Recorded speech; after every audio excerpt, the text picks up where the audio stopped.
Carl and I went to go see the film Napoleon about a week ago, fairly soon after it came out. So we're just going to talk a little bit about that because it seems to be all over the internet at the moment. Various people, everyone really, doing reviews of it. And big sigh of disappointment. You thought maybe it'd be good if I talked about it a bit, being the resident history nerd. We do have, first of all, to say then, there is a 9-part series on the website, you and me in conversation about the life of Napoleon. So we do actually know something about Napoleon. Right, yeah. I mean, each one of these is like an hour and a half, 2 hours long. So what is that, 15 amount. Or 16 hours worth of content? It's £5 a month. Yeah. And you can actually learn about Napoleon and why Ridley Scott's film is terrible.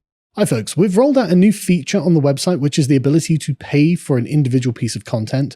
So usually it's £5 a month every month to subscribe to all of the content on the website.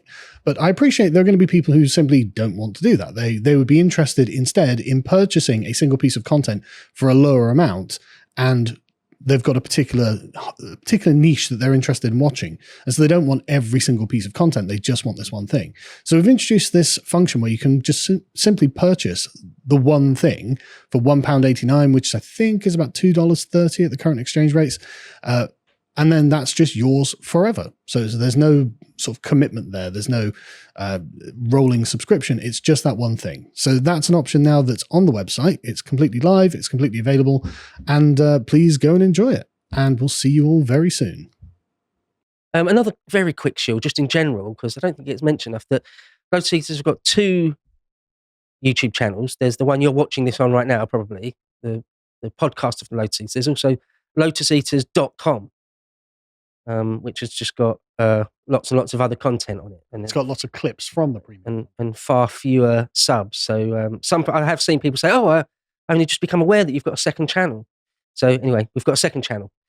But if you subscribe to the website, you can see all the premium history content with me. So do know a fair bit about Napoleon, the life of Napoleon, the Napoleonic era. Almost everything that he did on a day-to-day basis. Yeah, there's a long history by Sir Charles Oman all about the Peninsular War. Very long, many volumes. And I've read that all the way through a couple of times, bits of it many times, listened to parts of the audiobook an embarrassing number of times. So I know a bit about it. And the film is a complete car crash. It's a dumpster. It's embarrassing. It's laughably bad. Yeah. So first of all, I'd like to say is that I actually was completely prepared to give it the benefit of the doubt. You were. This was the thing. I said this in advance, didn't I? You called it? I said, this is going to be terrible. He was like, no, I think it looks quite good. I was like, oh, you sweet summer child. You have no idea how bad things can be.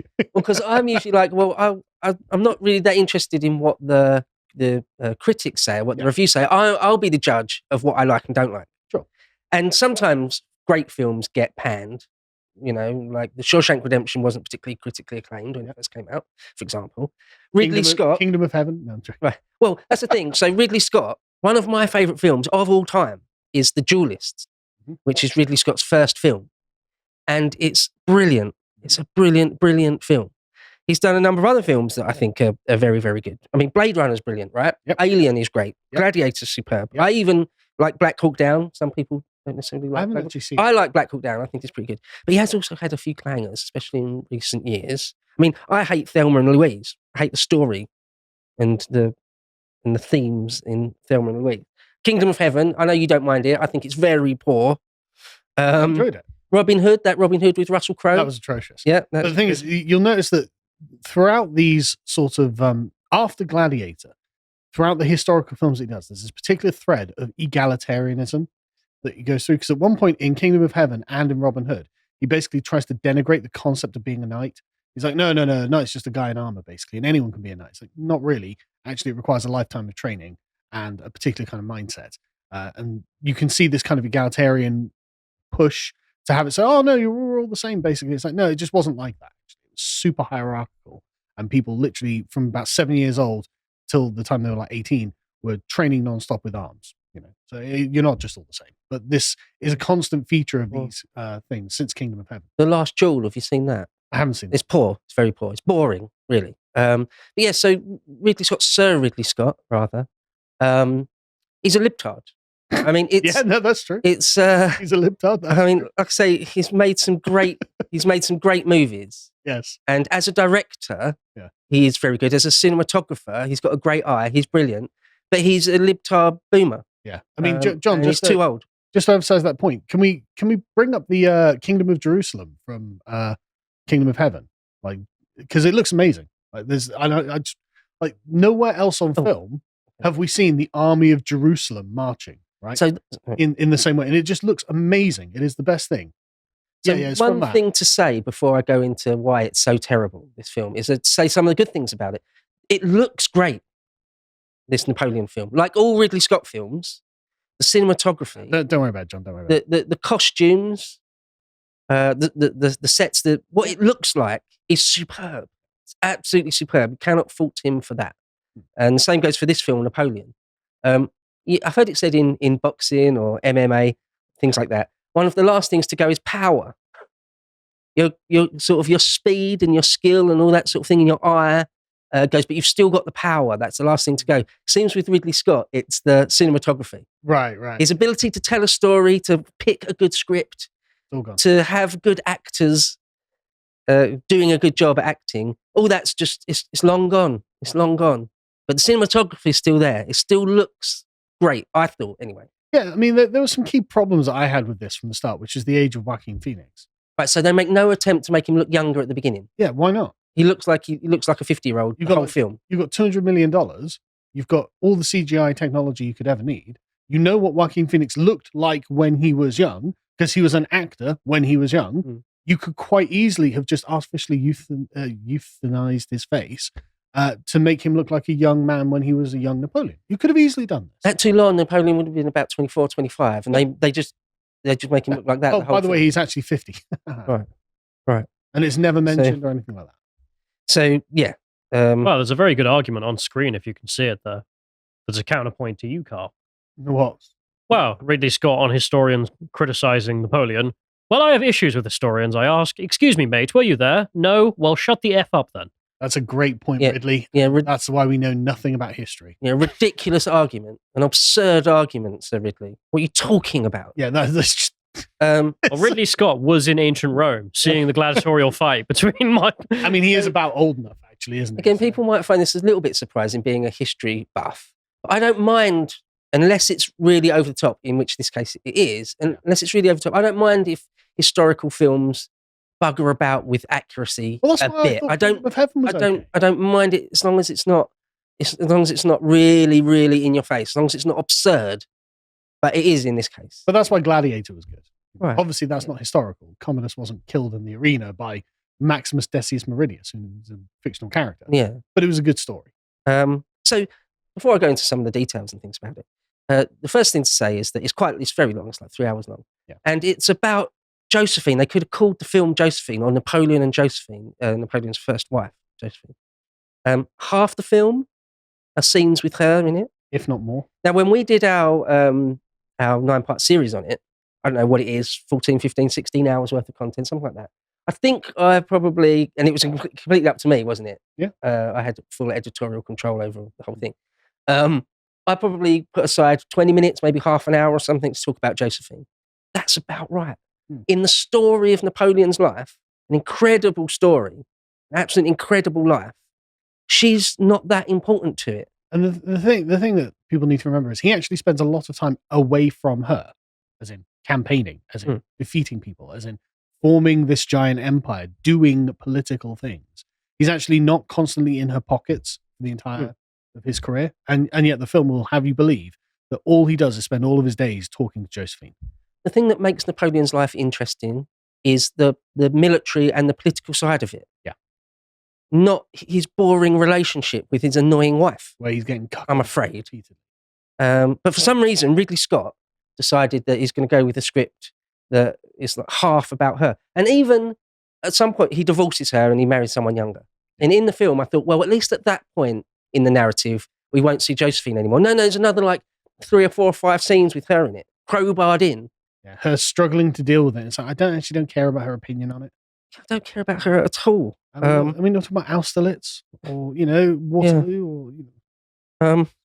So I've got a couple of quotes here. One from The Critical Drinker, who is, despite just being a YouTube movie critic, is a legitimately superb critic. Yeah, good guy. Absolutely, yeah. His takes Mm. are nearly always, if not always, spot on. He said about this that the film, quote, suffers from a crippling lack of focus, uneven pacing, lack of detail and context, muddled performances from actors that are capable of so much more, and the kind of historical inaccuracies that make Braveheart look like Master and Commander. Oh man, Master and Commander is so good. He also said, just quickly, Sorry. that it was a well put together production from a technical point of view. The sets, the uniforms, and the cinematography are all excellent. Which is true. Yeah, but I mean, great point about the performances, right? Like, I really like Joaquin Phoenix as an actor, right? He's a good really, actor. yeah, exactly. He's a really good actor. Yeah. And yet he was really boring in this. Yeah, somehow they made this film boring. Yeah. It's Somehow- largely boring. Yeah, like I was watching Joker. I wasn't like, oh, I'm bored. You know, I was on the edge of my seat. Watching Napoleon commanding troops at Austerlitz, I'm like, because he literally says cavalry forward. Yeah, Artillery. It's just like, can you say it with a bit of passion? Well, other than it being massively focusing on Josephine, which is just the wrong thing to focus on, there's the character of Napoleon. Now, what you would want is some sort of characterization to know his motives, to know what's going on, why or how is he a tactical or strategic genius. They don't do any of it. Apostolic Majesty, who also got a great mind, great takes, and far superior historian to me, just called the whole thing incompetent. Nearly every aspect of the film is wrong. The acting is terrible. Joaquin Phoenix's portrayal is atrocious. The battles are terrible. The battle seems so small, diminutive, pathetic, and devoid of any outside context as to why they're even happening. It says that Joaquin Phoenix is never Napoleon. He cannot inspire a modicum of loyalty from his troops. He's awkward, he's frustrated, he's obnoxious, he's inarticulate. Yeah, all those things. And this was just the point that I just a brought up. crap film. Like, they try in the beginning to explain Napoleon's rise through the ranks during the French Revolution, but they never spend any amount of time fleshing out what the French Revolution is, what the point of it is, why it's happening, like what the people are trying to achieve. And they never show any of Napoleon's victories. Like, you don't see anything about Italy or anything like that. So you never see how Napoleon rises to greatness, apart from the very first battle where he bombards the British ships. And it's like, okay. So, but then from that point onwards, Napoleon's like a captain or something. And then suddenly he's the emperor of the French. It's like, but how did that happen? Like, you need to explain to me why they would choose this random guy who doesn't seem to have done anything to be this person. It's just not explained at all. So the thing is, the film tries to do all of Napoleon's military career from Toulon to his death, which is, Crazy. 20 plus years. And so even given 3 hours, it's only ever going to be some sort of montage almost type thing. Sure. It really needs to be a multi-series TV thing. Like Game of Thrones. Yeah, even when we did 15, 16 odd hours on it, it was still fairly light touch. It was still skating over loads of things. Yeah. Some battles we couldn't really flesh out. But in this film, so yeah, some of the actual things that they just... Well, there's one bit where it's Toulon, and then he's sort of getting married and stuff. Yeah. So immediately there, I was like, oh, they've missed out the entire Italian and Austrian campaigns. That's like one of the greatest bits. The Battle of Marengo. Yeah. It's one of the greatest things. We're just missing all of that. Okay. But there's loads of other things they just omit. The entire Peninsular War. Doesn't happen. And that's another thing as well. None of his marshals are characterized whatsoever. Yeah, I think Juno's mentioned once by name, and that's it. I don't think Ney is even mentioned by name. And he's the guy who meets him at the 100 Days and who defects to him, obviously. And what should have been like a genuinely romantic and epic cinematic experience where the raw charisma of Napoleon should pour out of the character and bring the men over to him. But it doesn't. Joaquin Phoenix shows no charismatic impulse throughout this entire thing. Yeah. It's really annoying. Yeah. During the film, at various points, sometimes they'll bring up the name of someone at the bottom, like they do it for Talleyrand at one point. They do it for Wellington near the end. Yeah. You don't see anything. And they don't do it for any of his marshals. It's just sort of random. Or like Talleyrand, they didn't give you anything. If you didn't know the history, a lot of the film wouldn't really make much sense. No, it doesn't make any sense. Why are we here now? How many years have passed? Wait, who's that? What's going on? Why is he bombarding the pyramids? What is happening? Like they completely miss out Leipzig. They go from him being defeated in the 1812 winter Russian campaign to him abdicating. It's like the Battle of Leipzig. We're just ignoring that. Okay, all right, fine. Not a big deal. So one of the things which I found most annoying, most sort of unbelievable, really, is the bit when they're in Moscow and Moscow's burnt. It's been burnt down by the Russians. Yeah. And that should be in any script, any story about the life of Napoleon. Surely should be dealt with in some detail because it's Napoleon, his fall from grace. It's the turning point. It's a massive, massive moment in history. And the way they deal with it in this film is Napoleon just gets his hat and puts it over his face and shouts into his hat, just like that, for like 2 seconds. But that's the point. And that's it. And they move on. It's like, I can't believe can't believe what I'm seeing. But this is one of the problems that everyone has with this film is the whole thing is essentially written as a humiliation of Napoleon. Like he is a petulant child throughout this entire film, especially in his relations with Josephine, which is really embarrassing. Like there are one parts where like he and Josephine are with like dinner guests, and he literally starts throwing food at her and acting like a total child. And it's just like, he is the Emperor of the French. Can we have a little bit of dignity for this character? No, it's embarrassing to watch. It's genuinely embarrassing to watch. Mm-hmm. And like it's like it's a ritual humiliation of Napoleon. And on the dialogue, That's terrible. there's one line where he's shouting at some English diplomats, and he says, "You think you're so great because you have boats." That is pathetic. That's absurd. Like if a 10-year-old wrote that, you'd be embarrassed. I mean, The thing is, at this point in the narrative, did they even have boats? boats as well, not ships. Yeah, boats. yes. The Royal Navy may well have sunk them by that point. I can't remember. There's one bit when they're on the way back from Moscow again through the Russian winter. Again, one of the most cinematic, important things in history. It's skated over in a few moments. Harrowing. At one point, you just hear Napoleon shouting, "We're winning!" Hundreds of thousands of men are dying. The thing when I walked out when the film ended, my overriding feeling was, who wrote this?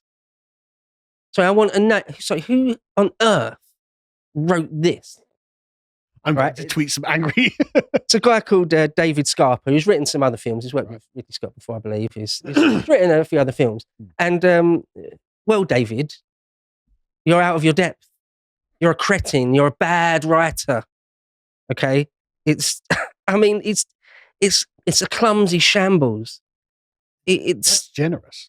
He's a moron. Yeah. He's a callow child. It's like he's watched one 45-minute documentary of Napoleon one time. It's honestly like that. Like, who told you could work with men? Okay, it's beyond laughable. It's annoying to me. It's a shock. I was shocked. I was a bit shocked by it. But the thing I'm curious about is why. Like, because, okay, I got Ridley Scott. He's going to direct. It's going to look great because it's the last thing that Ridley Scott can do.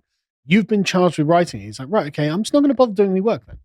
I mean, why would you wouldn't do that if you were actually someone who wanted to make a good production. So I can only assume, and given the way that Napoleon was literally written like a petulant child who is inexplicably succeeding at everything, it must be a deliberate attempt to try and drag down a great man of history. Well, yeah, they're trying to. He's trying to take a dump on history. He must be proactively, but not deliberately just on history, on a particular heroic figure from history, who even now his enemies look back and go, "Well, he was pretty brilliant, wasn't he?" One of the last points I'd like to make is that the ultimate responsibility does lie with Sir Ridley, because it's his, it's a Scott-free Productions film. Yeah.